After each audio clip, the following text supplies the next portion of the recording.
গল্পের নাম নাতির প্রতিশ্রুতি। গল্প।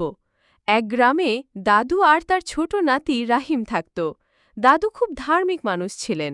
প্রতিদিন ফজরের নামাজের জন্য তিনি রাহিমকে ডাকতেন। একদিন ফজরের আগে দাদু ধীরে ধীরে রাহিমকে জাগালেন। বাবা, নামাজের সময় হয়ে গেছে। রাহিম অলস ভঙ্গিতে বলল, দাদু, আজ ঘুম পাচ্ছে, কাল থেকে উঠব। দাদু মৃদু হেসে বললেন, বাবা, কাল যদি না আসে? আমরা তো জানি না আগামীকাল আমাদের জীবনে আছে কিনা। এই কথা শুনে রাহিম চুপ করে গেল। সে বুঝতে পারল দাদুর কথা গভীর।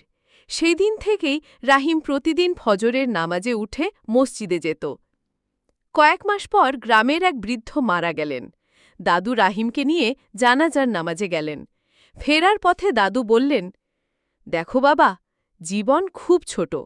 আল্লাহ আমাদের যে সময় দিয়েছেন তা ভালো কাজে ব্যবহার করাই সবচেয়ে বড় বুদ্ধিমানের কাজ।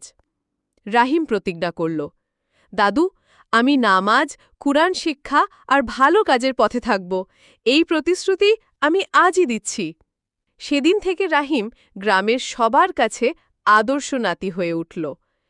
শিক্ষা: সময় নষ্ট না করে ছোট থেকেই নামাজ, কুরআন ও ভালো কাজের অভ্যেস গড়ে তোলা উচিত। আগামীকাল আমাদের হাতে নেই, আজকেই আল্লাহর পথে চলা শুরু করতে হবে।